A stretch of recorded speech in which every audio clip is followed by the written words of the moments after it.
Your resume, obviously, again, your resume is going to be the document that you submit to your hiring manager, to the organization that you wish to work for, asking for the interview. And so it's very important to make it as perfect as possible. And so things that you do want to include and things that you don't want to include. First off, your resume needs to be catered to a specific job.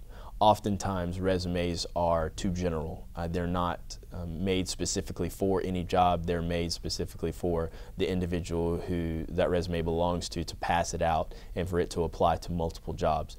However, if you can read a job description, if you're trying to get an interview for a particular job, that resume needs to reflect the organization, the job, and the job description. And the job description is going to be full of the characteristics and duties that you need to perform, and those are the things that you need to focus on. So if you're applying for a computer job, you don't need to necessarily focus as much on your retail job as you would the computer skills from that retail job. So if you were selling, you don't want to focus on that. But if you were ringing up someone, if you're working on an atrium or a computer, and there were some technical aspects to your retail job, then you could include that.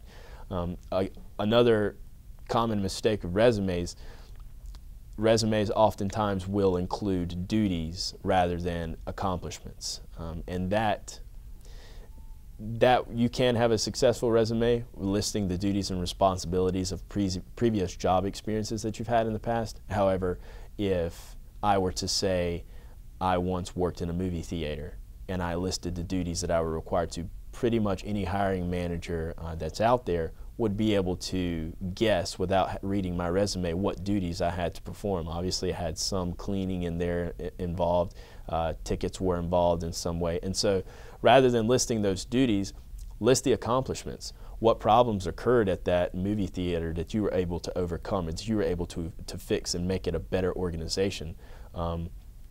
Did you make that organization some money?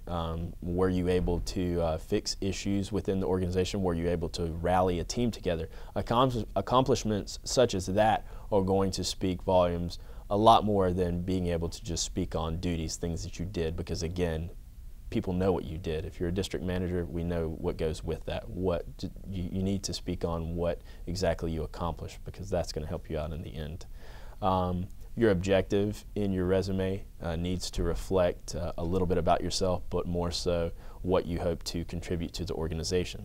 Again, that being direct and having an area that your resume is focused on is going to be better than just a general resume.